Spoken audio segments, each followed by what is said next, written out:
नमस्कार. वसंत व्याख्यानमालेचं हे 146वं ज्ञानसत्र आहे. प्रतिवर्षीच्या ज्ञानसत्रात वैद्यकीय विषयांवरती किंवा सर्वसामान्यांच्या जिव्हाळ्याच्या विषयावरती आपण काही व्याख्यानं आयोजित करतो. यंदाच्या ज्ञानसत्रात असं जे व्याख्यान आहे ते आहे अर्थातच कोविड विषयक. आज कोविड विषयक आयुर्वेद काय करू शकतो हे सांगण्यासाठी आम्ही ज्यांना निमंत्रित केलंय ते माननीय वैद्यराज योगेश बेंडाळे यांचा मी अगदी थोडक्यात परिचय करून देतो. रसायनी बायोलॉजिक्स, आयुर्वेद रसायनी आणि रसायू कॅन्सर क्लिनिक या 3 संस्थांच्या माध्यमातून अक्षरशः जगभर जे आयुर्वेदाचा फायदा लोकांना करून देत आहेत ते माननीय वैद्य योगेश बेंडाळे आज आपल्याशी बोलणार आहेत. पुण्याच्या टिळक आयुर्वेद महाविद्यालयामधनं पदवीचं आणि पदव्युत्तर शिक्षण त्यांनी आयुर्वेदात घेतलं, म्हणजे BAMS आणि MD केलं आयुर्वेदामध्ये.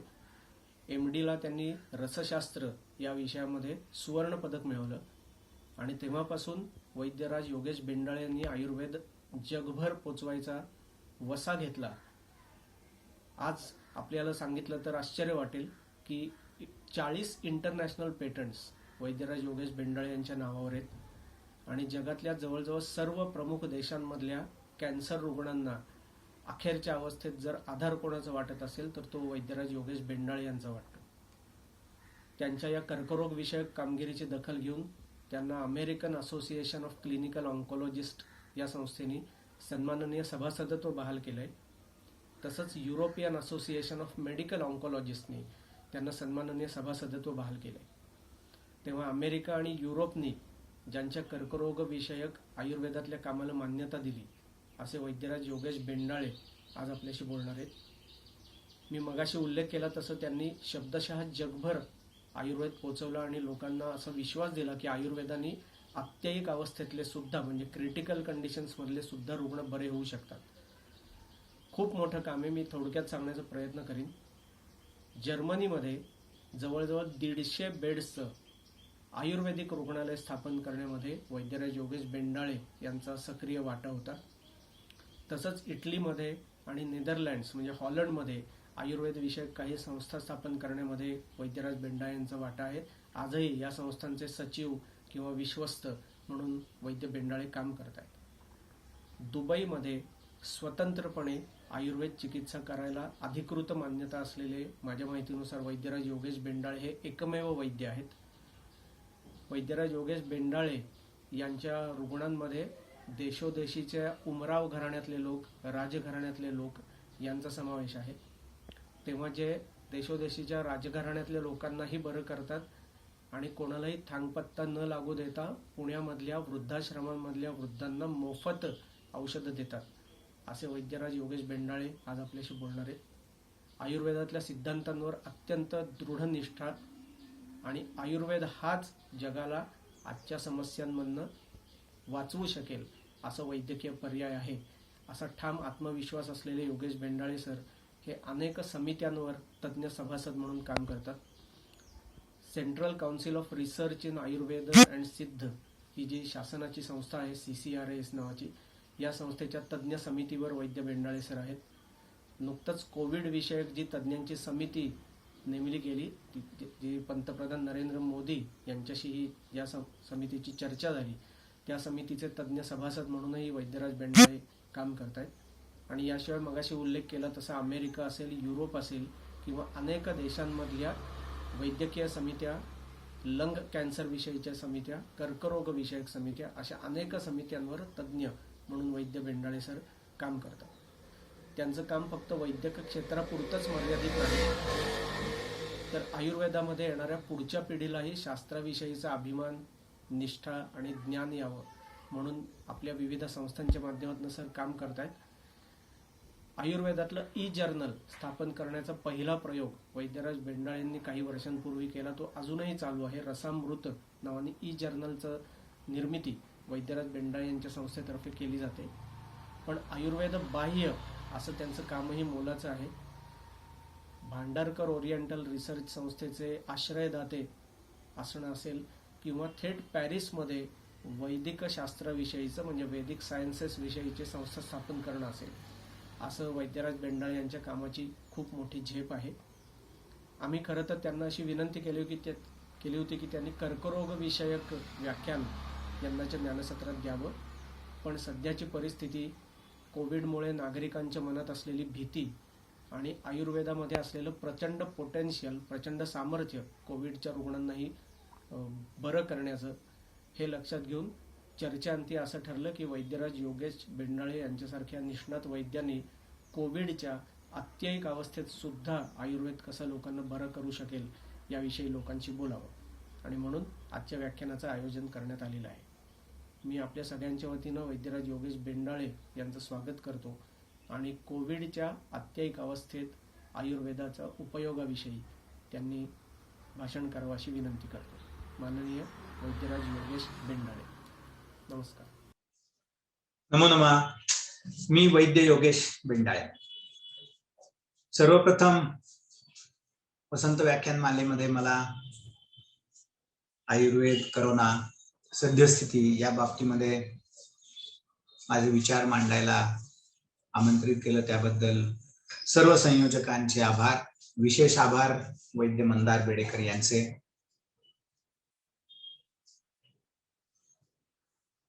डिसेंबर 2019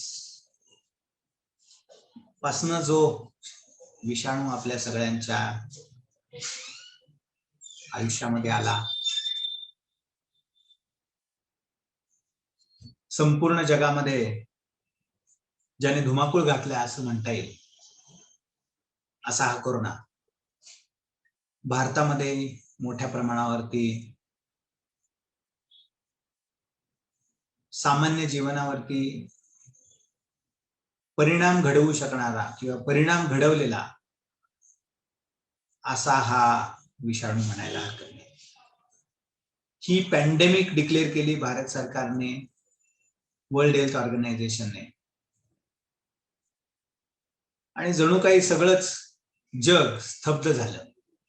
असा मध्यंतरीचा काही कालावधी होता ज्याला आपण या भाषेमध्ये पहिली वेव्ह असं नाव दिलं. आयुर्वेद याबद्दल काय सांगतो?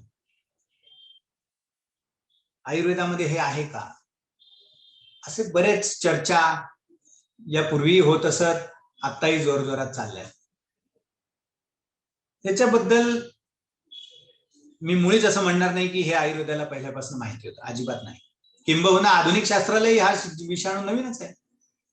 म्हणजे जगातल्या सर्वच वैद्यक शास्त्रांना हा जीवाणू, हा विषाणू हा नवीन आहे. तरी देखील प्रत्येक वैद्यक शास्त्र याकरता काही ना काही करण्याकरता धडपडते. ती कशाच्या आधारे?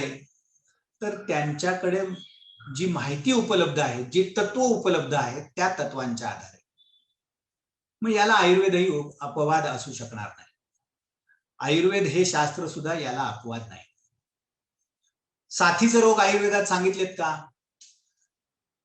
आयुर्वेदामध्ये जनपदोध्वंस या नावाने साथीचे रोग निश्चित सांगितलेले, त्याची तत्व सांगितली गेलेली आहेत. त्यामुळे आयुर्वेदाच्या तत्वांना अनुसरून कोणताही व्याधी, मग त्याचं निदान कसं करता येईल, त्याची चिकित्सा कशी करता येईल, त्याचं साध्यासाध्यत्व कसं ठरवता येईल, अशा सर्व बाबींचा उहापोह केला गेलेला आहे. इथे एक गोष्ट आपल्याला थोडी, मला वाटतं, चर्चा करायला पाहिजे. ती म्हणजे आरोग्य ही जबाबदारी कोणाची? सामान्य माणसाचं आरोग्य ही जबाबदारी नक्की कोणाची आहे? राष्ट्राची आहे, फार्मास्युटिकल कंपन्यांची आहे, डॉक्टरांची आहे, वैद्यांची आहे, का नागरिकांची आहे? याबद्दल आयुर्वेद काय सांगतो? आयुर्वेदाने एक साधं तत्वज्ञान सांगितलेलं आहे. सर्वमन्य परित्यज्य शरीरम अनुपालयेत. सर्व गोष्टींना दुय्यम स्वरूपाचं स्थान देऊन आरोग्याचं रक्षण करावं. आज हा विषाणू आपल्या सगळ्यांच्या डोक्यावर थैमान घालत आहे आणि संपूर्ण देशचे देश हे मोडकळीला आलेले. अर्थव्यवस्थेला याची मोठी किंमत द्यायला लागली आहे. लाखो लोकांचे मृत्यू याच्यामध्ये झालेले आहेत.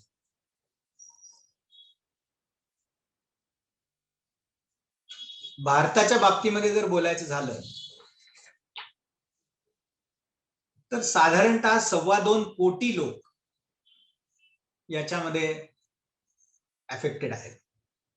साधारणतः 2% भारताच्या ओव्हरऑल पॉप्युलेशनच्या 2% ही जनता म्हणता येईल. तर 1% रुग्ण हे मृत्युमुखी पडलेले आहेत. महाराष्ट्र हे भारतातलं प्रगत राज्यांपैकी समजलं जातं. इथेही कोरोनाच्या बाबतीत महाराष्ट्र प्रगतीपथावर आहे. 51 लाख लोक याला बळी पडले. त्यापैकी सुमारे 1.5% लोक मृत्युमुखी पडले. म्हणजे आपण बारकाईने विचार केला तर भारत या देशामध्ये 1% लोक असं साधारण मृत्यूचं प्रमाण आहे, तर प्रगत असणाऱ्या महाराष्ट्रामध्ये हेच प्रमाण 1.5% आहे. महाराष्ट्र सर्वच बाबतीत प्रगत आहे. महाराष्ट्रामध्ये या आजाराचे इन्सिडन्सेस जास्त आहेत. या आजारामुळे मृत्युमुखी पडलेली मंडळी, मृत्युमुखी पडलेले रुग्ण जास्त आहेत. आणि महाराष्ट्रामध्येच जास्त रिकवर्ड झालेले लोक सुद्धा आहेत. आजची आपण साधारणतः मेच्या मध्यावधीमध्ये ही चर्चा करतोय. तर साधारणतः 10% लोकांना व्हॅक्सिनचा पहिला डोस देऊन झालाय. तर साधारण 2.5% लोकांना व्हॅक्सिनचे 2 डोस झालेले आहेत. हे एवढं सगळं सांगण्यामागे महत्वाचा भाग असा आहे की ही पार्श्वभूमी आपल्याला माहिती पाहिजे. ही सांख्यिकी किंवा ज्याला स्टॅटिस्टिक्स आपण म्हणतो हे आपल्याला माहिती पाहिजे. या पार्श्वभूमीवरती आत्ता वस्तुस्थिती काय आहे? एकीकडे हॉस्पिटल्सची वाढती संख्या असून सुद्धा हॉस्पिटलमध्ये बेड मिळत नाहीत. ऑक्सिजनचा एकीकडे तुटवडा आहे अशी चर्चा आहे. व्हॅक्सिन सगळ्यांपर्यंत पोहोचू शकत नाही. रेमडेसिवीर सारखी औषधं जे याच्यामध्ये उपयुक्त आहेत असा काही तज्ञांचा अंदाज आहे, त्याची उपलब्धी नाही. म्हणजे आपलं आरोग्य आज सर्व बाजूने धोक्यात आलंय. आणि ह्याचा मूलभूत विचार कुठेतरी या आत्ताच्या प्रॉब्लेम फेस करण्याच्या पलीकडे जाऊन जर करण्यात आला तर ह्याची कदाचित आपल्याला परमनंट सोल्युशन्स काढावी लागतील. कारण हा व्हायरस आज पहिल्यांदा आलेला आहे. यापुढे असे अनेक व्हायरसेस येऊ शकतात. गेल्या 15 महिन्यामध्येच या व्हायरसने स्वतःची अनेक रूपांतर केलेली आहेत. वर्ल्ड हेल्थ ऑर्गनायझेशनने नुकताच एक निर्वाळा दिला की याचा जो लेटेस्ट व्हेरियंट आहे भारतामध्ये त्यावरती आता विद्यमान असणाऱ्या व्हॅक्सिन्सचा उपयोग होत नाही. म्हणजे तो व्हायरस आत्ताच 10-12 महिन्यांमध्ये इतक्या वेगाने बदलला की संशोधकांनी असं अथक परिश्रम करून जी व्हॅक्सिन निर्माण केली ती काही महिन्यातच कदाचित कालबाह्य होऊ पाहतीये का? ही वैद्यकापुढची आव्हानं काही महिन्यांमध्ये नवीन नवीन येऊ घातली आहेत आणि आधीची आव्हानं तशीच राहत आहेत. नवीन आव्हानं येत आहेत आणि सोल्युशन्स मात्र कालबाह्य होत आहेत. याचा अर्थच असा आहे की आपल्याला काहीतरी शाश्वत अशा स्वरूपाचं सोल्युशन हवंय. आणि आपली हेल्थ केअर सिस्टीम कोलॅप्स्ड आहे अशी चर्चा आहे. औषधं मिळत नाही. ही औषधं का मिळत नाही याच्या मुळाशी आपण काही विचार केलाय का? तर ही जी औषधं आहेत ह्याचा जो कच्चा माल आहे तो बहुतांशी आपल्याला चीन या देशाकडनं घ्यावा लागतो, ज्याला एपीआय म्हणतात किंवा ऍक्टिव्ह फार्मास्युटिकल इन्ग्रेडियंट्स म्हणतात. म्हणजे आपला देश आज चीन या देशावरती इतक्या मोठ्या प्रमाणावरती अवलंबून आहे की ज्या वेळेला आपल्या देशामध्ये पॅन्डेमिक सदृश परिस्थिती निर्माण झालेली आहे अशा वेळेला आपण इतर देशांवरती अवलंबून आहोत. हे अवलंबित्व कोणकोणत्या बाबतीत आहे? जीवनावश्यक औषधांच्या रॉ मटेरियल बाबतीत आहे. व्हॅक्सिनची टेक्नॉलॉजी आपल्याला परदेशस्थ लोकांकडनं घ्यायला लागते या बाबतीत आहे. व्हेंटिलेटर्सचा तुटवडा आपल्या देशामध्ये भासतो आणि आपल्याला बाहेरनं व्हेंटिलेटर्स मिळवण्याची वेळ येते. या बाबतीत आपण आरोग्याच्या बाबतीत किती प्रमाणात स्वयंपूर्ण आहोत, हा मुद्दा इथे सगळ्यात महत्वाचा या पॅन्डेमिकने चर्चेला आणलेला आहे. आणि हे स्वयंपूर्णता किंवा ही स्वायत्तता ही भारताला आरोग्याच्या बाबतीमध्ये पुढे न्यायचं असेल तर याकरता काही मूलभूत बाबींचा विचार आपण करायला पाहिजे. आणि त्याच्यातला एक विचार असा आहे की आयुर्वेदाचा जर सक्षम पद्धतीने वापर आपल्या देशाने केला तर या स्वरूपाचा व्हायरसच नव्हे तर या स्वरूपाचे येणारे अनेक व्हायरस याच्यावरती आपण काहीतरी लॉंग टर्म अशा स्वरूपाची योजना करू शकतो. काय सांगतो आयुर्वेद या बाबतीमध्ये? काय आयुर्वेदाचं ध्येय आहे? आयुर्वेदामध्ये एवढी क्षमता आणि सामर्थ्य असतं तर आजपर्यंत आयुर्वेदाने काय केलं? गेल्या 12 महिन्यामध्ये आयुर्वेदाने काय केलं? असे प्रश्न आपल्या सगळ्यांच्या मनात आहेत. वस्तुस्थिती सुद्धा बरीच काही सांगून जाते, आपण त्याच्याकडे नक्की येणार आहोत. आयुर्वेदाचं ब्रीद काय? स्वस्थस्य स्वास्थ्य रक्षण, आतुरस्य व्याधी परिमोक्ष. जो स्वस्थ आहे त्याला स्वस्थ ठेवा, तो स्वस्थ राहिला पाहिजे. आणि मग दुय्यम स्थान आजाराला दिलं गेलं. पहिलं स्थान हे प्रतिबंधात्मक चिकित्सेला आहे. आणि मग जर कोणी रोगी झाला, जर कोणी आजारी पडला तर त्याची चिकित्सा कशी करायला पाहिजे याकरता काही तत्वज्ञान आयुर्वेदामध्ये सांगितलं गेलं. ही जी प्रतिबंधात्मक चिकित्सा आहे किंवा ज्याला प्रिव्हेंटिव्ह आस्पेक्ट्स म्हणतात, आज दुर्दैवाने ह्या प्रिव्हेंटिव्ह आस्पेक्ट्सना बऱ्यापैकी दुर्लक्षित स्थान आहे. आज जगामध्ये प्रिव्हेंटिव्ह मेडिसिन म्हणून जी काही प्राथमिक माहिती उपलब्ध आहे त्या तुलनेमध्ये आयुर्वेदामध्ये प्रिव्हेन्शन ऑफ डिसीजेस किंवा आरोग्य राखणे याकरता प्रचंड तत्वज्ञान सांगितलं गेलं. हे तत्व आपलं राहणीमान, दिनचर्या, ऋतुचर्या, म्हणजे जनरली असं वाटतं की आयुर्वेदामध्ये दिवस कसा काढायचा किंवा रात्रीचर्या सुद्धा आयुर्वेदाने सांगितलेली आहे, तर ऋतुचर्या सुद्धा सांगितलेली आहे. अलीकडे आपल्याला ऐकिवात असेल आणि ह्याही आजारामध्ये याचा संदर्भ आहे म्हणून हे सांगणं अत्यंत गरजेचं आहे की ऋतुचर्यामध्ये महत्वाचं स्थान काय? ज्या वेळेला एक ऋतू संपून दुसरा ऋतू चालू होतो त्याच्या मधला जो कालावधी आहे सुमारे 15 दिवसांचा, आधीच्या ऋतूचे शेवटचे 7 दिवस, पुढच्या ऋतूचे पहिले 7 दिवस, असा मिळून तो साधारणतः 14-15 दिवसांचा कालावधी, ज्याला ऋतुसंधी काळ असं म्हटलेलं आहे. आणि आपल्याला सगळ्यांनाच हे माहिती आहे की ज्या वेळेला एक ऋतू संपून दुसरा ऋतू लागतो त्यावेळेला बऱ्याच वेळा बरेच आजार डोकंवर काढताना दिसतात. बऱ्याचदा समाज आपल्याला हे सांगताना दिसतो की हा तो चेंज ऑफ सीझनमुळे मला हा त्रास होतो, दरवर्षी मला या सीझन मध्ये हा त्रास होतो. अलीकडच्या काळामध्ये आधुनिक शास्त्र ज्याला म्हटलं जातं त्यांना सीझनल अफेक्टेड डिसऑर्डर्स नावाची एक नवीन संकल्पना आलेली आहे की जी आयुर्वेदामध्ये काही हजार वर्षांपासून वेल एस्टॅब्लिश्ड आहे. याचा आपल्याला विसर पडलाय. आपण आपला दिवस कसा काढायला पाहिजे, आपलं राहणीमान कसं असायला पाहिजे, आपली लाईफस्टाईल कशी असायला पाहिजे, आपला आहार कसा असायला पाहिजे, आपला विहार कसा असायला पाहिजे, झोपेचं महत्व काय असायला पाहिजे, या सर्व गोष्टी आज दुर्लक्षित केल्या गेल्या. आणि हे प्रतिबंधात्मक शास्त्र जर आपण सगळ्यांनी अंगीकारलं तर लॉंग टर्म येणाऱ्या अनेक गोष्टींना आपण सहजगत्या तोंड देऊ शकतो. हा थिअरॉटिकल भाग नाहीये, हा प्रॅक्टिकल भाग आहे.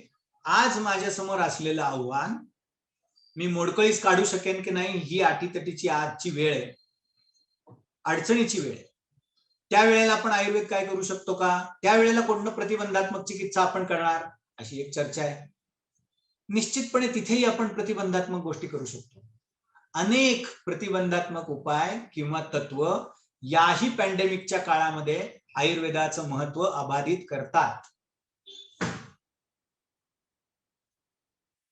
मध्यंतरीची एक गंमतशीर गोष्ट मला आठवते. आमचा एक मित्र अमेरिकेमध्ये वास्तव्यास गेला आणि जवळपास एक 10-12 वर्षांनंतर परत पुण्यामध्ये आला. पुण्यामध्ये आल्यानंतर पुण्यामध्ये टोलेजंग हॉस्पिटल्स उभी राहिलेली होती. 15-15, 20-20 मजली हॉस्पिटल्स, विस्तीर्ण जागेमध्ये उभी राहिलेली 5 स्टार हॉस्पिटल्स त्यांनी पाहिली. आणि आम्ही सगळेजण गप्पा मारत असताना त्याने एक विधान केले की पुणे बरं झालं, पुणे फार सुधारले. आमच्या एका मित्राने त्याला प्रश्न केला की कशावरनं पुणे सुधारले असं वाटते तुला, म्हणजे तुला काय ऑब्झर्व केलं. त्याने सांगितलं की इतकी मोठी हॉस्पिटल्स पुण्यामध्ये झाली आहेत, सर्व सोयी सुविधा पुण्यामध्ये झाल्यात, पुणे खूप सुधारले. तिथंच एक डॉक्टर होते वयस्कर. त्याच संवादामध्ये त्यांनी असं सांगितलं, ज्या समाजाला जास्तीत जास्त हॉस्पिटल्सची गरज पडते तो समाज सुधारलेला नसतो, तो समाज मागासलेला असतो. आरोग्यपूर्ण व्यवस्था जर असेल तर रुग्णांना मोठ्या हॉस्पिटल्सची गरज पडली नाही पाहिजे. ज्या अर्थी आपल्याला अनेक हॉस्पिटल्सची गरज पडते, ज्या अर्थी आपल्याला अनेक आयसीयूची गरज पडते, ज्या अर्थी आपल्याला अनेक व्हेंटिलेटर्सची गरज पडते, त्या अर्थी आपलं सर्वसाधारण जीवनमान हे अत्यंत खालावलेलं आहे. आणि आयुर्वेद नेमकं हेच सांगतो, स्वस्थस्य स्वास्थ्य रक्षण. तर हे जे प्रिव्हेन्शन आहे ज्याची आता आपण चर्चा करतोय, किंवा स्वास्थ्य रक्षण, तर हे स्वास्थ्य रक्षण म्हणजे काय, स्वस्थ म्हणजे नक्की काय. वर्ल्ड हेल्थ ऑर्गनायझेशनने स्वस्थ किंवा हेल्दी ह्युमन बिईंगची व्याख्या केलेली आहे. बऱ्याच काळामध्ये त्या व्याख्येमध्ये डेव्हलपमेंट्स होत गेल्या. अगदी अलीकडच्या काळामध्ये त्याच्यामध्ये मेंटल हेल्थचा पण समावेश केला गेला. आयुर्वेदाने ही स्वास्थ्य कल्पना काय सांगितली आहे, समदोषा समाग्निश्च समधातु मलक्रिया प्रसन्न आत्मेंद्रिय मनहा स्वस्थ इति अभिधीयते. आयुर्वेदाची स्वास्थ्य रक्षणाची किंवा स्वास्थ्याची कल्पना इतकी व्यापक आहे हे आपल्याला समजायला हवं. याच्यामध्ये जर आपण विचार केला तर शरीर, आयुर्वेदाचं शरीर, आयुर्वेदाने जी शरीराची मूलतत्व सांगितली आहेत त्याच्यामध्ये आपल्याला माहिती आहे दोष आहेत, धातू आहेत, मल आहेत. तर या तीनही दोष धातू मलांचं संतुलन, सर्व इंद्रियांचं संतुलन आणि आपलं मन प्रसन्न असणे, इथपर्यंत याची व्याप्ती या स्वास्थ्य या शब्दामध्ये आयुर्वेदाला अभिप्रेत आहे. आत्ताच्या बाबतीत आपण जर बारकाईने विचार केला तर आपल्याला काय दिसतंय, तर इन्फॉर्मेशनचा एक स्फोट झालेला दिसतो आपल्याला. व्हॉट्सअप आहे, सोशल मीडिया आहे, प्रिंट मीडिया आहे, कम्युनिकेशनची टूल्स मोठ्या प्रमाणावरती झालेली आहेत. ही आधुनिकता आहे की नाही, नक्कीच आधुनिकता आहे. याचा उपयोग आहे की नाही, नक्कीच उपयोग. परंतु जी इन्फॉर्मेशन ज्या समूहाला गरजेची नाही त्या समूहाला सुद्धा आज ती दिली जाते, तो समूह ती मिळवतो सुद्धा.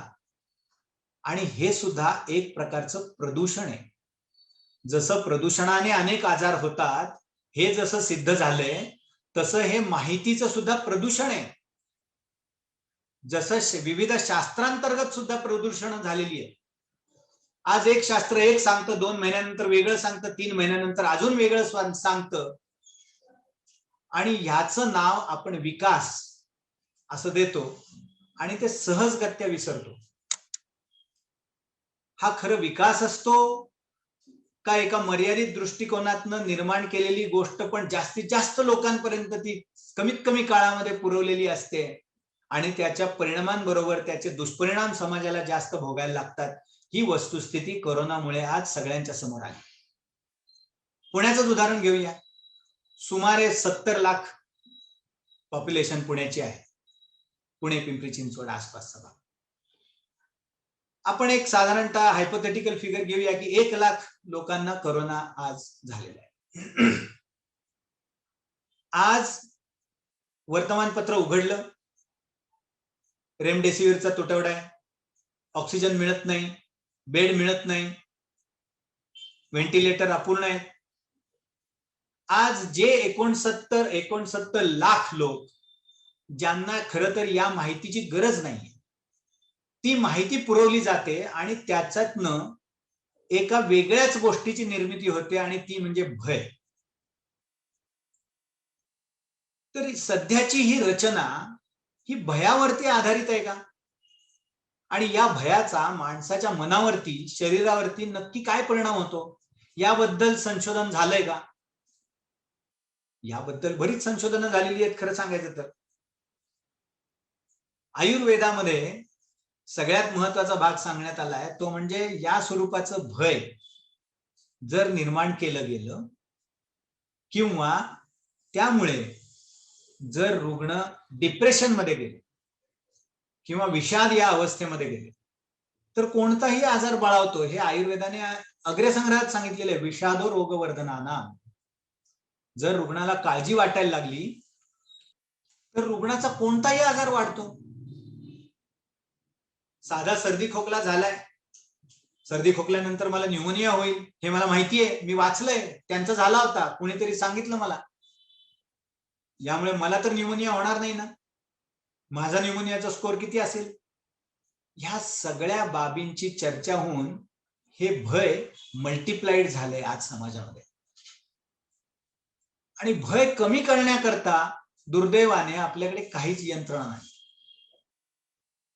ह्याची सोल्युशन्स आयुर्वेदामध्ये आहेत.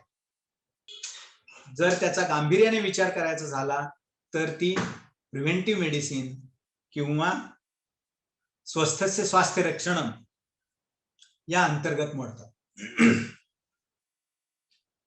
हे प्रिव्हेन्शन जे आहे, हे प्रिव्हेन्शन आयुर्वेद काय काय करू शकतो?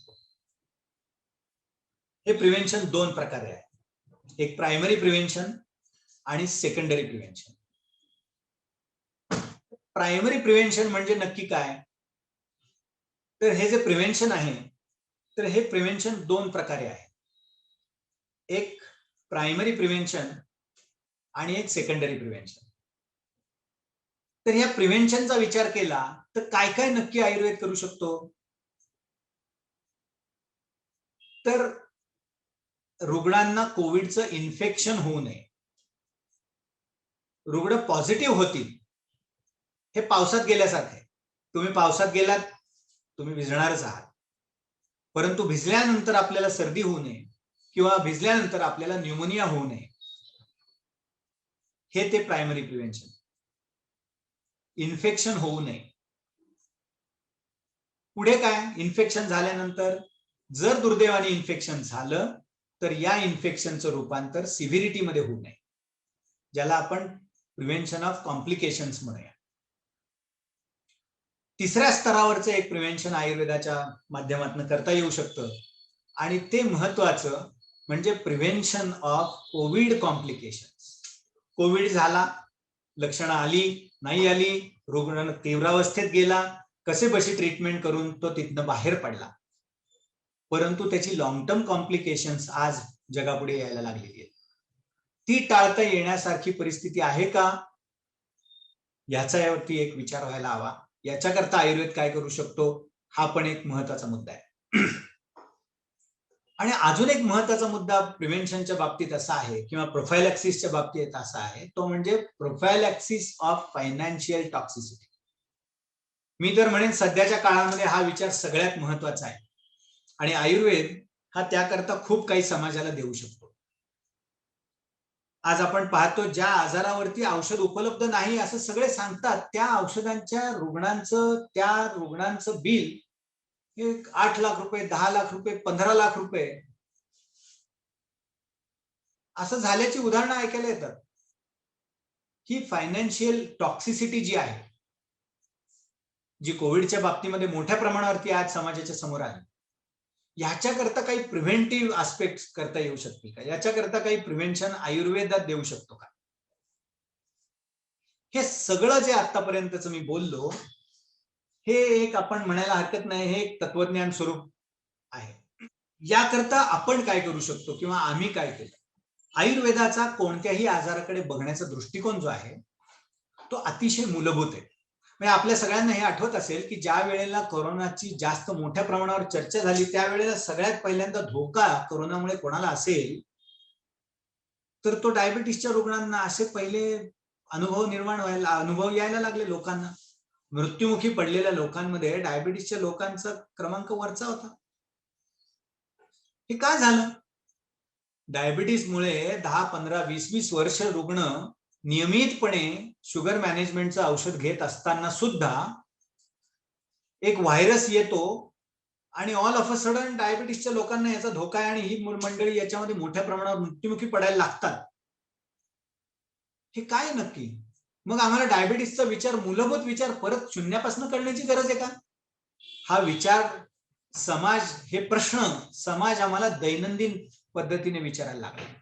आज समाजाच्या मनामध्ये असे हजारो प्रश्न निर्माण झालेले आहेत 12 महिन्या 15 महिन्याच्या कालावधीमध्ये.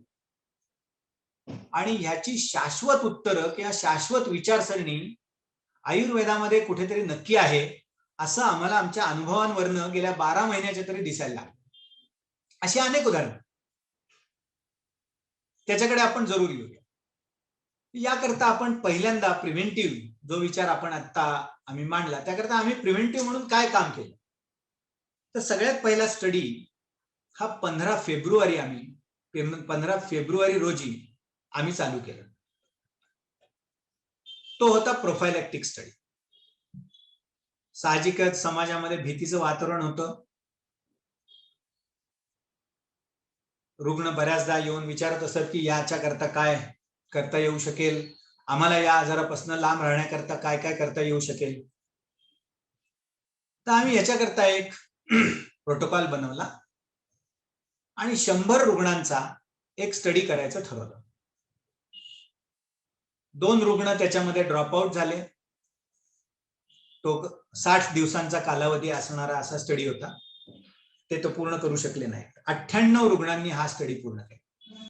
हे औषध आपण त्यांना तुमची सार्वदेहिक व्याधी प्रतिकार शक्तीची मॅनेजमेंट किंवा इम्युनो मॉड्युलेशन याकरता आपण हा स्टडी पहिल्यांदा सुरू केला. 98 लोकांनी हा स्टडी कंप्लीट केल्यानंतर 2 महिन्यानंतर असं लक्षात आलं की यापैकी एकाही रुग्णाला कोरोना झालेला नाही. 2 महिने हा कालावधी पूर्ण होता का, पुरेसा होता का?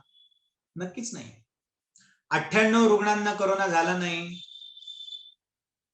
हे विधान योग्य आहे का? नक्कीच नाही. यामध्ये आम्हाला कुठला क्लेम करायचा आहे का? नक्कीच नाही आहे.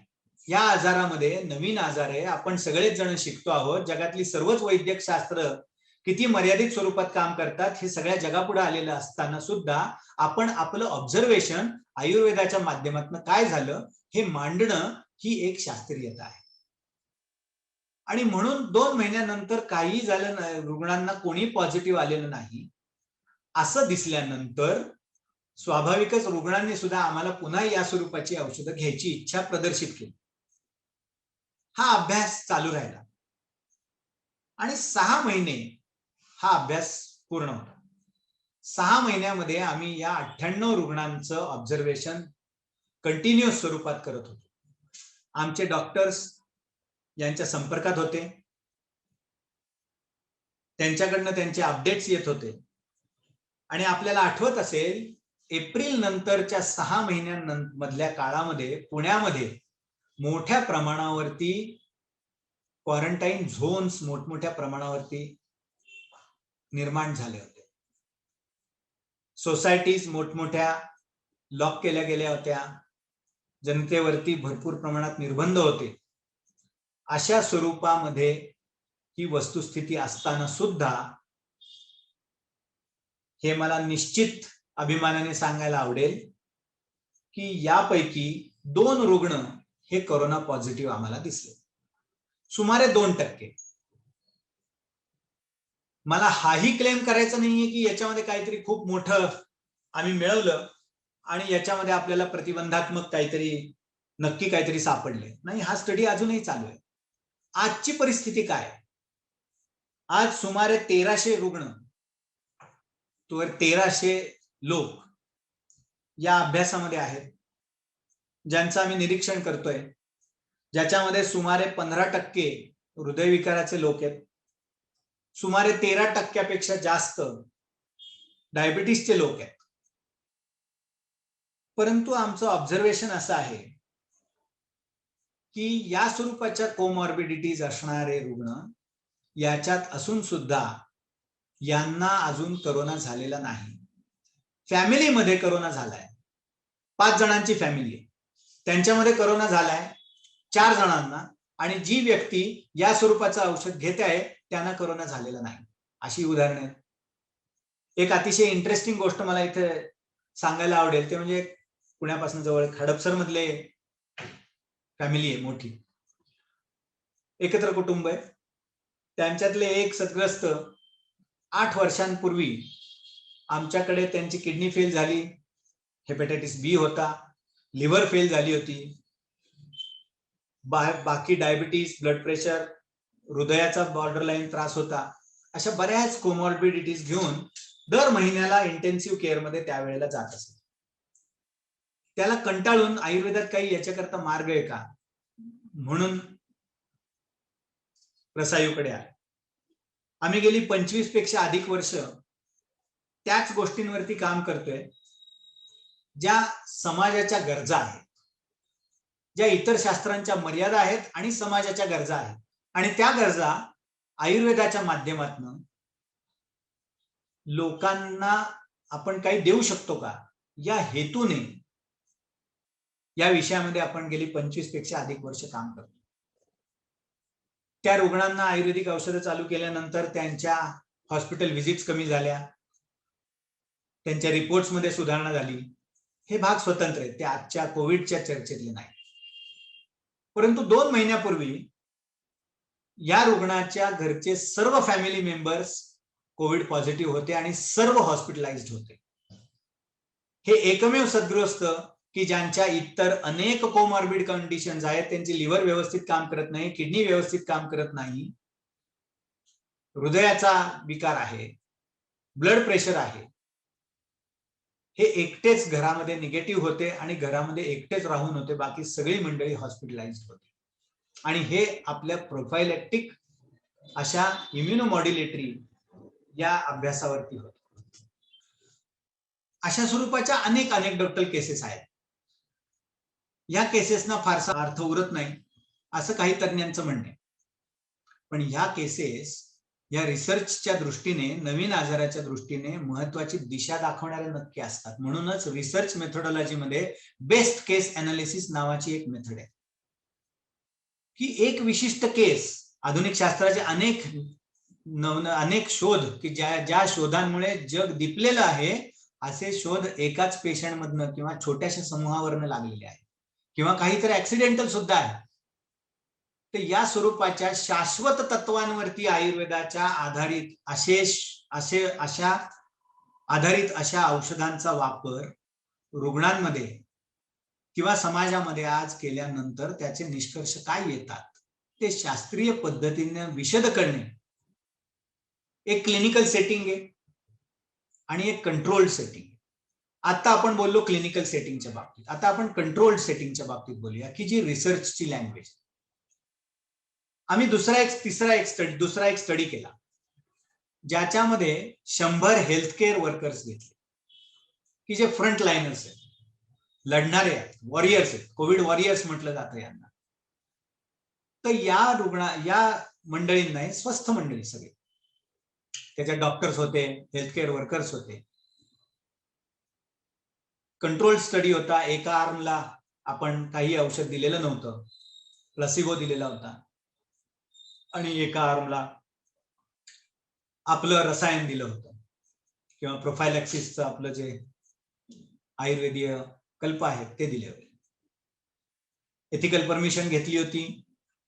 ही क्लिनिकल ट्रायल आपण कंडक्ट केली पुण्यामध्ये, आणि त्याच्यातनं असं लक्षात आलं की दोन्ही आर्म्स मध्ये ज्या आर्मने ह्या आयुर्वेदिक प्रतिबंधात्मक चिकित्सेचा उपयोग करून घेतला त्यांच्यामध्ये कोविड इन्फेक्शन कमी प्रमाणात सापडले.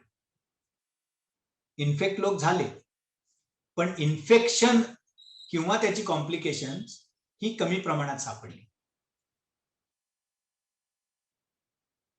कोणत्याही प्रोफायलॅक्टिक स्टडीमध्ये मोठ्या प्रमाणावरती संख्येची गरज असते. आम्ही लहान लोक आहोत, आयुर्वेदाच्या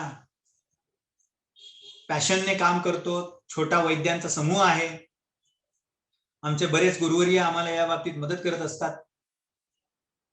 म्हणून हजारो पेशंट्सचा स्टडी करण्याची आमची ही क्षमता नाही.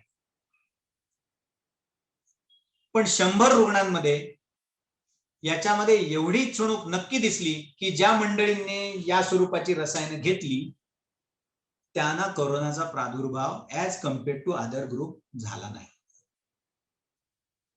मोठा स्टडी करायची गरज आहे, नक्कीच गरज आहे. हा झाला एक प्रोफायलॅक्टिकचा मार्ग. आम्ही एक थेरप्युटिक स्टडी केला. जी मंडळी कोरोना पॉझिटिव्ह झाली त्यांच्या बाबतीत या चिकित्सेचा काही उपयोग होतो का, असा एक स्टडी केला. हा स्टडी पुण्यामध्येच गव्हर्नमेंट हॉस्पिटलमध्ये केला गेला. ॲलोपॅथीच्या डॉक्टरांनी हा स्टडी केला. डबल ब्लाइंड स्टडी होता. रुग्णाला माहिती नव्हतं तो काय खातोय, डॉक्टरला माहिती नव्हतं की ते रुग्णांना काय देत आहेत. अशा स्वरूपाचा ज्याला रिसर्चमध्ये एक मोठं मानाचं डिझाईन समजलं जातं, ज्याला डबल ब्लाइंड रँडमाइज कंट्रोल ट्रायल असं म्हटलं जातं.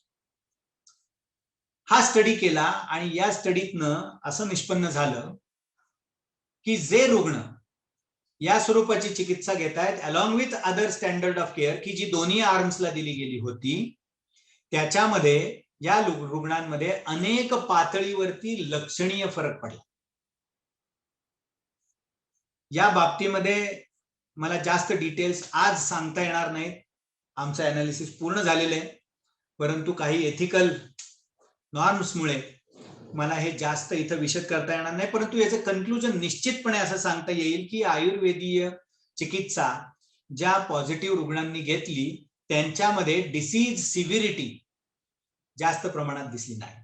लोकांचं हॉस्पिटलमध्ये जाण्याचं प्रमाण दिसलं नाही, किंबहुना हॉस्पिटलमधनं डिस्चार्ज होण्याचं प्रमाण मोठ्या प्रमाणावरती दिसलं. लवकरात लवकर लोकांना ऑक्सिजनची गरज भासली नाही, लोकांना व्हेंटिलेटरची गरज भासली नाही. प्रिव्हेंटिव्ह आस्पेक्ट जो आयुर्वेदाचा महत्वाचा भाग आहे किंवा आयुर्वेदाची जी स्ट्रेंथ आहे प्रिव्हेन्शन ही इथे आपल्याला रँडमाइज्ड कंट्रोल ट्रायल मध्ये, डबल ब्लाइंड कंट्रोल ट्रायल मध्ये आपल्याला इथे अतिशय शास्त्रोक्त पद्धतीने, स्वच्छ पद्धतीने दिसली. इथे एक प्रश्न आपल्या मनामध्ये असा उद्भवतो की प्रोफायलॅक्सिस किंवा प्रिव्हेन्शन हे तर व्हॅक्सिनचं काम आहे, आयुर्वेद काय प्रिव्हेंट करू शकणार आहे? असं नाहीये. आयुर्वेद प्रत्येक वेळेला औषधानेच काही प्रिव्हेंट करू शकेल यावर आयुर्वेदाचा विश्वास नाही. आयुर्वेद हा लाईफस्टाईल प्रमोट करणारं शास्त्र आहे. आज व्हॅक्सिन, वेगवेगळ्या प्रकारची व्हॅक्सिन्स आज उपलब्ध आहे. कोणी म्हणते 60% त्याची एफिकसी, कोणी 70%, कोणी 80%. आज असे रिपोर्ट्स यायला लागलेत की ह्या व्हॅक्सिनच्या याच्या अगेन्स्ट त्याची सेन्सिटिव्हिटी आहे, नवीन आलेल्या स्ट्रेनच्या अगेन्स्ट त्याची सेन्सिटिव्हिटी नाही. नवीन व्हायरस, नवीन व्हॅक्सिन डेव्हलपमेंट, हे सातत्याने चक्र चालू राहणार आहे का याकरता आयुर्वेदाचा काही वेगळा विचार आहे? आयुर्वेद याकरता इन्नेट इम्युनिटी किंवा आयुर्वेद याकरता सार्वदेहिक व्याधी प्रतिकार शक्ती याचा विचार मांडतो. आणि ज्या वेळेला आयुर्वेदाची व्याधी क्षमत्वाची कल्पना असते तिथे केवळ शारीरिक व्याधी क्षमत्वेचा इतका उथळ विचार नाहीये. आयुर्वेदामध्ये शारीरिक व्याधी क्षमतेबरोबरच मानसिक व्याधी क्षमतेचा सुद्धा विचार केलेला आहे. कोणत्याही आजारामध्ये रुग्णाला त्या आजाराशी लढण्याकरता मानसिक व्याधी प्रतिकार क्षमतेची खूप मोठ्या प्रमाणावर जरूर असते. कित्येक इन्सिडेन्सेस, कित्येक रुग्ण आपल्या समोर आज आहेत की जे एकदा हॉस्पिटलमध्ये गेल्यानंतर त्यांचा संपूर्ण जगाशी संपर्क तुटतो. हीच मुळात एक भयावह परिस्थिती आहे. मला माझ्या नातेवाईकांशी बोलता येत नाही, मला माझ्या नातेवाईकांशी संपर्क ठेवता येत नाही. मला याची पूर्ण कल्पना आहे की सध्याच्या वैद्यकीय व्यवस्थेमध्ये ही गोष्ट हँडल करणे खूप कठीण आहे. प्रत्येक रुग्णाला बाहेरचा संवाद ही गोष्ट कठीण आहे. परंतु त्या रुग्णाच्या मानसिकतेचं काय? त्या रुग्णाची मानसिकता इतकी खिन्न होते, इतक्या विषादावस्थेत तो आजार जातो की तो नाही बळावला तरच विशेष आहे. कारण विषादो रोगवर्धनानाम हे आयुर्वेदाने सांगितलेलं सूत्र तिथे हजारो रुग्णांमध्ये आज दिसलेलं आहे आणि ते पुन्हा एकदा सिद्ध झालं. म्हणून सार्वदेहिक व्याधी क्षमत्वाचा विचार आयुर्वेदाच्या दृष्टीने हा जास्त महत्वाचा ठरतो. आज व्हायरसचं स्वरूप बदललं, उद्या नवीन स्ट्रेन आला तरी देखील त्याच्या अगेन्स्ट आपलं शरीर तयार असलं पाहिजे, आणि ही आयुर्वेदाची मूलभूत संकल्पना आहे. आता आपण या प्रोफायलॅक्सिसच्या तिसऱ्या टप्प्याकडे चाललोय. आपण सगळ्यात आधी एक प्रायमरी प्रिव्हेन्शन, हा आजार होऊच नये, इन्फेक्शन स्वरूपात हा आजार होऊ नये यावर विचार केला. मग हा दुर्दैवाने आजार झाला तर हा बळावू नये, हॉस्पिटलायझेशन नको, ऑक्सिजनवरती पेशंट जायला नको, ऑक्सिजनवरचा असणाऱ्या पेशंटला आयसीयू मध्ये जायला नको, व्हेंटिलेटरवरती जाण्याची गरज पडू नये, अशा स्वरूपाचा आपण प्रोफायलॅक्सिसचा विचार केला. सिव्हिरिटी, थोडक्यात प्रोफायलॅक्टिक मॅनेजमेंट, असा एक विचार आपण जे रुग्ण पॉझिटिव्ह आहेत त्यांच्यावरती केला. आता तिसरा टप्पा याच्यामधला सगळ्यात महत्वाचा, आणि सध्याच्या काळामध्ये तर त्याने उग्र स्वरूप धारण केल्याच्या चर्चा समोर आहेत, तसे रिपोर्ट समोर आहेत, ते म्हणजे पोस्ट कोविड कॉम्प्लिकेशन्स. कोविड झाल्यानंतर असणारी कॉम्प्लिकेशन्स. अलीकडच्या काळामध्ये जर्नल ऑफ इन्फेक्शन या जर्नलमध्ये एक प्रसिद्ध झालेलं संशोधन असं सांगतं की कोविड झालेल्या रुग्णांमध्ये ज्यांना सिव्हिअर अफेक्शन झालं त्यांना सुमारे 56%, ज्यांना मॉडरेट डिसीज होता त्यांच्यामध्ये 37%, आणि ज्यांना माइल्ड डिसीज होता त्यांच्यामध्ये सुमारे 36% इतक्या मोठ्या प्रमाणावरती पोस्ट कोविड कॉम्प्लिकेशन्स दिसत आहेत. कोविड मधनं रुग्ण बरा झाला, हा व्हायरस आहे म्हणे, त्याला स्वतःच लाईफ सायकल आहे, 15 दिवसांमध्ये तो व्हायरस आपल्या आप निघून जातो. जर हा व्हायरस 15 दिवसांमध्ये आपसुकच निघून जातो, तरी मग इतकी मोठ्या प्रमाणावरती याची कॉम्प्लिकेशन्स का होतात? ही कॉम्प्लिकेशन्स होण्याकरता कोणत्या गोष्टी जबाबदार आहेत? फक्त व्हायरस जबाबदार आहे? माझी मानसिकता जबाबदार आहे? माझी शारीरिक परिस्थिती जबाबदार आहे? मी घेतलेल्या वेगवेगळ्या चिकित्सा जबाबदार आहेत?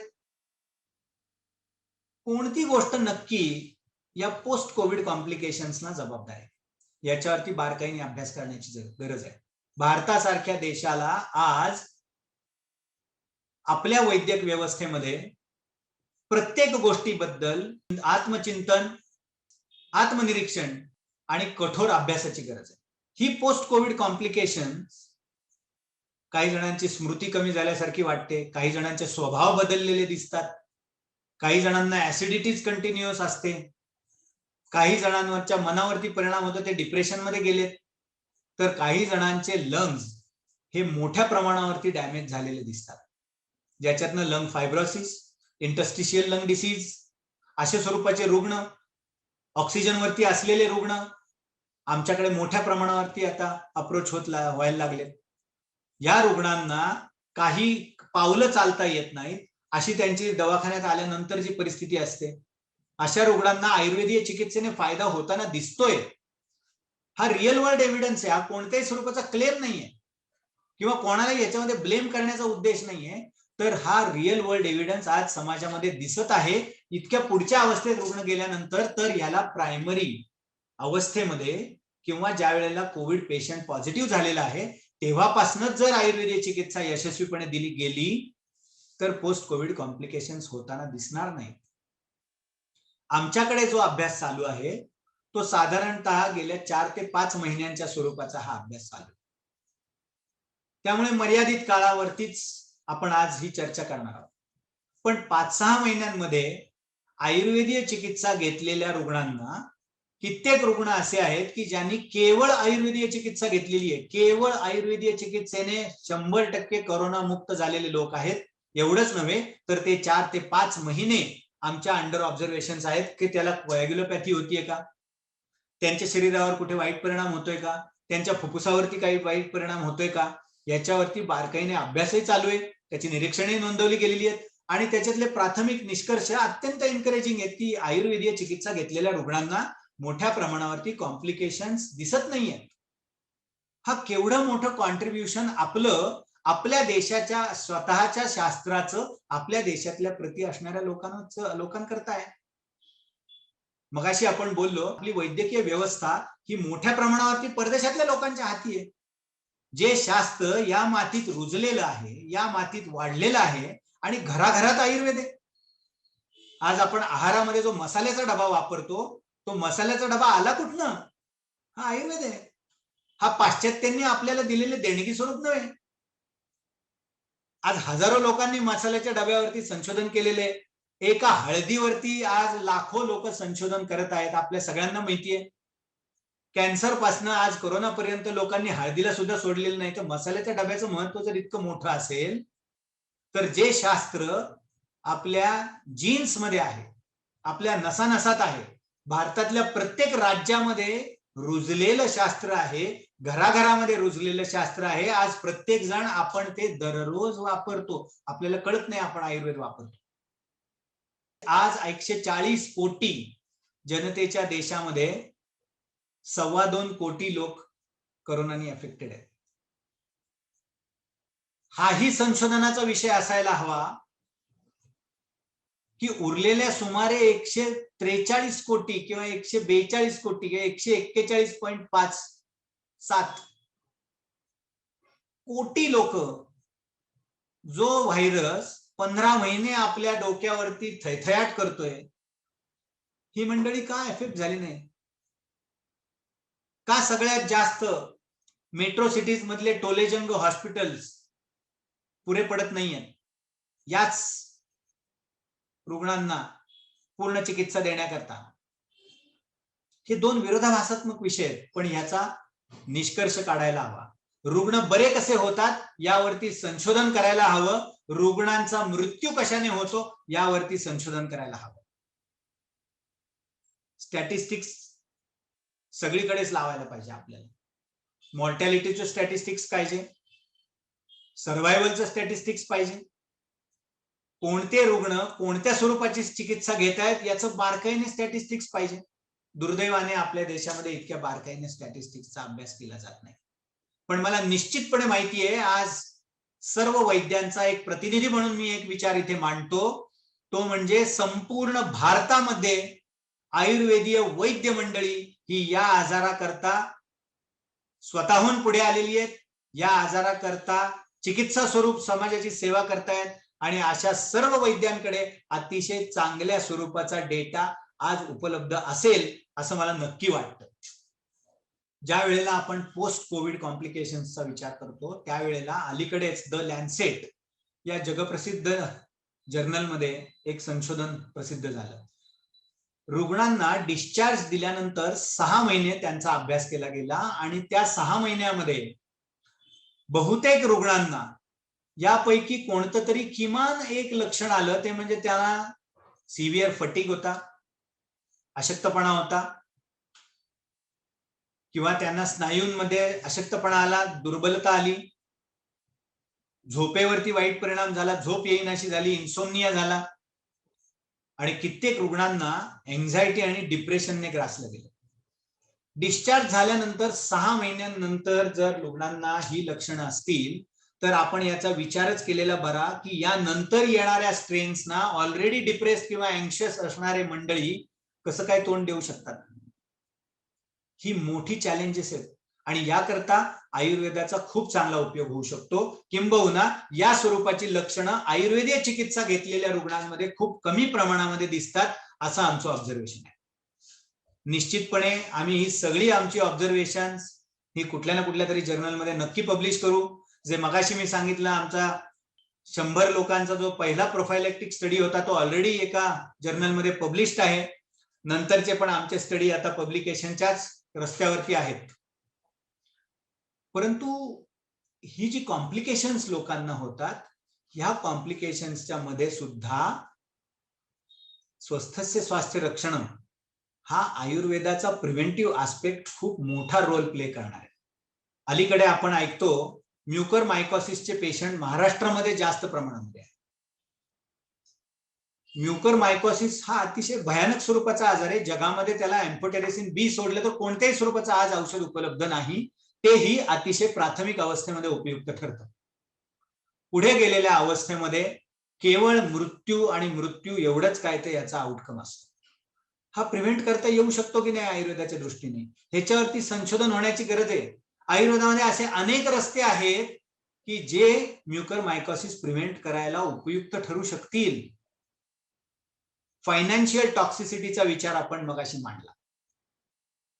म्युकरमायकोसिसच्या बाबतीमध्ये दररोज या रुग्णाची चिकित्सा सुमारे 80,000 रुपये ते 1,00,000 रुपये या रुग्णांचा दररोजचा खर्च.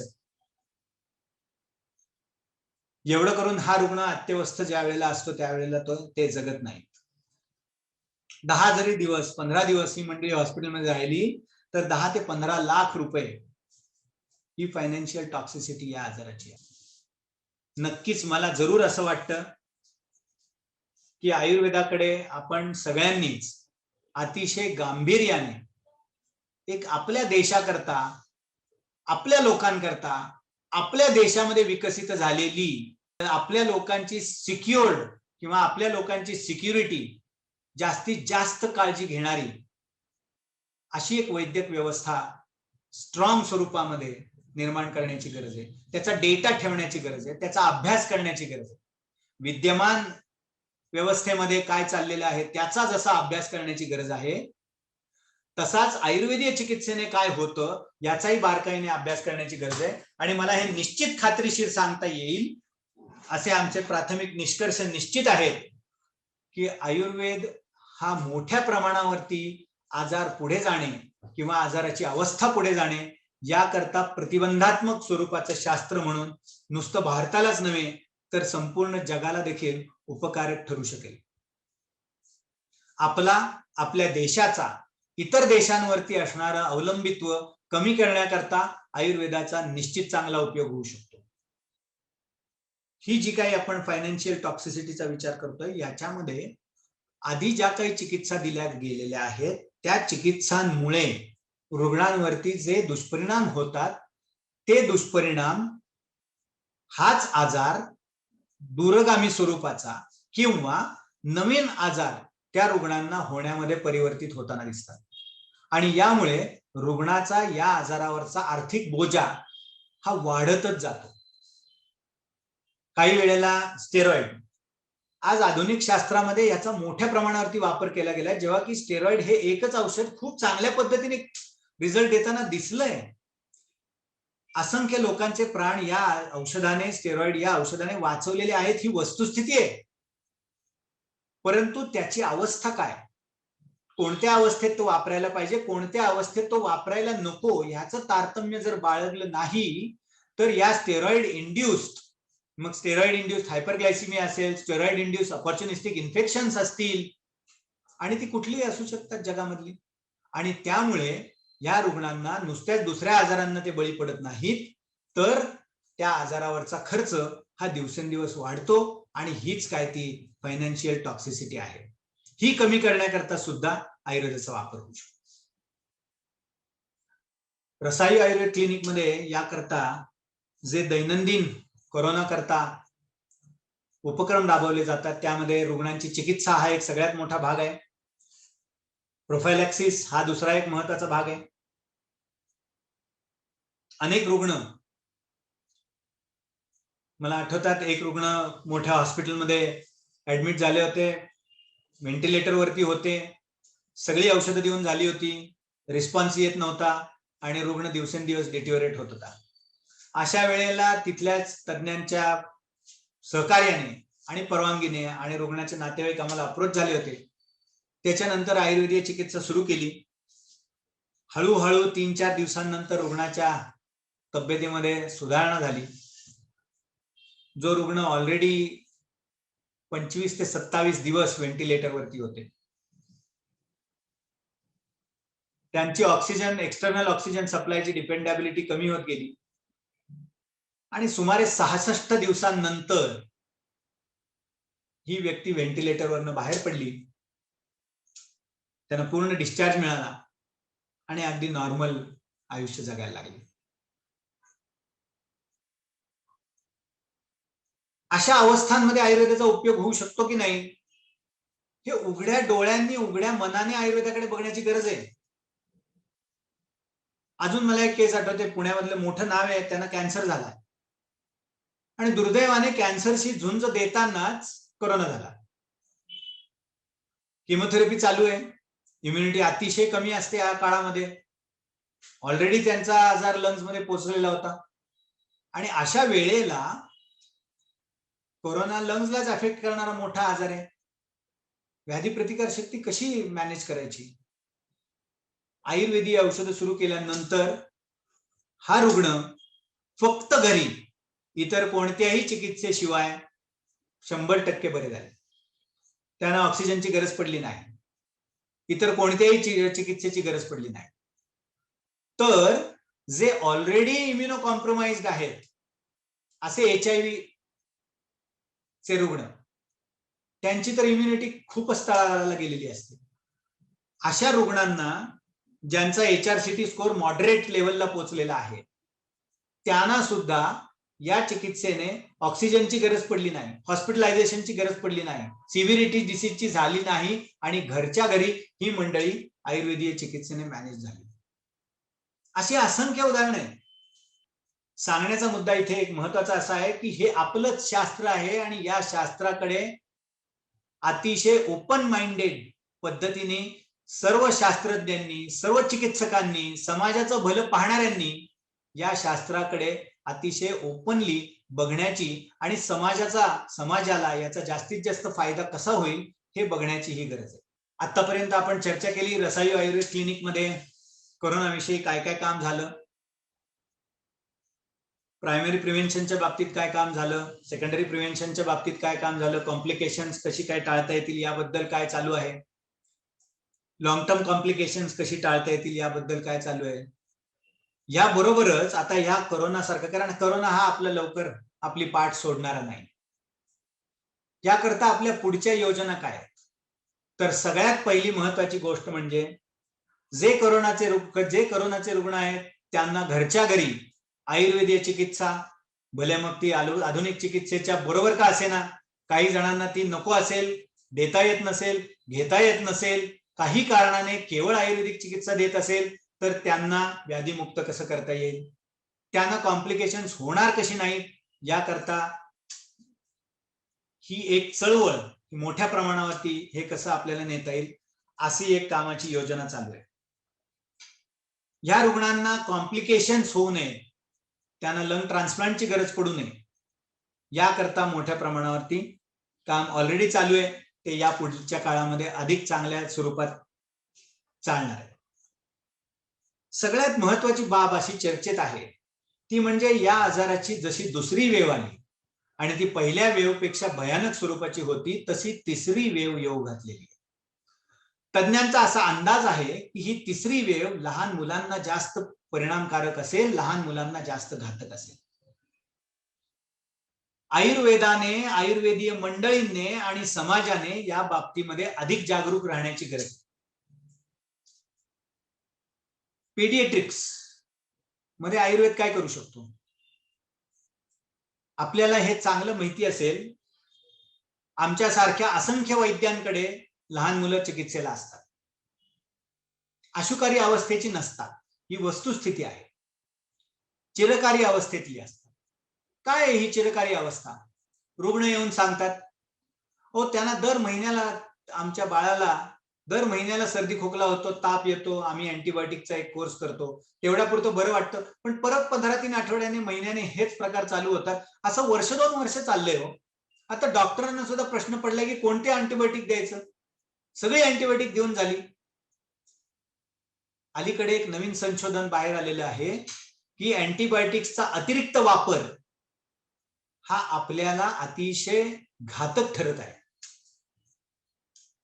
जी बालकं, जी लहान मुलं उद्या या देशाची उज्ज्वल नागरिक होणार आहेत, या देशाचं भवितव्य असणार आहेत, त्यांना वयाच्या 5व्या आणि 10व्या वर्षी जर आपली सगळी अँटीबायोटिक्स आपण खायला घातली तर उद्या येणाऱ्या बॅक्टेरियाचा सुद्धा ते समाचार घेऊ शकणार नाही, व्हायरसचा तर सोडाच. हे मोठं आव्हान आपल्या समोर आहे. ज्या वेळेला ही बालकं, ही लहान मुलं ज्या वेळेला आयुर्वेदीय वैद्यांकडे येतात, त्यावेळेला वैद्यांच्या औषधाने दर महिन्याला अँटीबायोटिक घ्यायला लागणारं मूल त्याला 6-6 महिने, 1-1 वर्ष, 2-2 वर्ष अँटीबायोटिक्सची गरज पडत नाही. त्याचा चिरकारी आजार अशुकारी अवस्थेमध्ये कन्वर्ट होताना दिसत नाही.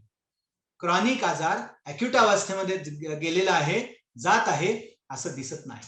त्याची व्याधी क्षमत्व, त्या आजाराशी लढण्याची ताकद वाढलेली असते. आणि या बाबतीमध्ये आपण आपल्या लहान मुलांचं शारीरिक आणि मानसिक व्याधी प्रतिकार शक्ती वाढवण्याची जबाबदारी आज आपल्या सर्वांवरती आहे. तिसरी वेव असे येऊ नये, पण दुर्दैवानं यातल्या तज्ञांचं भाकीत जर खरं ठरलं तर आपण याकरता तयार असलं पाहिजे. याकरता रसायन काय करते तर आयडियली स्पीकिंग रसायन गेली अनेक वर्ष सुप्रजा अभियान नावाचं एक अभियान चालवतं. काय आहे हे अभियान? आज आमच्या मुलांची सार्वदेहिक, मानसिक आणि बौद्धिक क्षमता वाढवण्याकरता हे सुप्रजा अभियान चालवलं जातं. याकरता काश्यपाने सांगितलेलाच विधी आम्ही पुढे नेतो आणि तो म्हणजे सुवर्णबिंदू प्राशन. यामधलं सुवर्ण हे अत्यंत जटिल प्रक्रियातनं तयार केलेलं असतं. अत्याधुनिक उपकरणांच्या सहाय्याने त्याचं परीक्षण केलं गेलेलं आहे, त्याचं स्टँडर्डायझेशन केलेलं आहे आणि मुलांना देण्याची पद्धतही अत्यंत आधुनिक स्वरूपाची आहे. आणि हे सुप्रजा अभियान, हे सुवर्णबिंदू प्राशन मुलांना दिल्यानंतर असे हे निष्कर्ष आहेत की या मुलांना वारंवार होणारी इन्फेक्शन्स ही होताना दिसत नाही. मुलांची व्याधी प्रतिकार शक्ती वाढलेली दिसते. ही तयारी, निदान पूर्व तयारी उशिरा का होईना आपण सगळ्यांनी मोठ्या प्रमाणावरती करायला हवी. तर आजचे धोके हे आपण आज झेलतच आहोत, पेलतच आहोत, सक्षम पद्धतीने त्यांचा मुकाबला करत आहोत. आमच्यासारखे असंख्य वैद्य या बाबतीमध्ये आमच्या बरोबर आहेत. भारतामध्ये इतर ठिकाणी काम करत आहेत. अनेक आधुनिक शास्त्रातले तज्ञ, शास्त्रज्ञ या कामामध्ये जोडले गेलेले आहेत. याच्या बरोबरच समाजाची प्रचंड साथ यामध्ये आयुर्वेदाला मिळते आणि त्यामुळे एक प्रकारची ऊर्जा, एक प्रकारचा उत्साह या स्वरूपाचे आव्हान पेलण्याकरता आम्हाला उपयोगी पडतोय. आणि समारोपाकरता जर याचं मला काही विधान करायचं असेल किंवा योजना सांगायची असेल किंवा आमच्या कार्याची वस्तुस्थिती विशद करायची असेल तर रसायनांची समाजामध्ये प्रस्थापना करणं ही आज केवळ कोरोनाच नव्हे तर अनेक आजारांमध्ये व्याधी क्षमत्वाची गरज असते.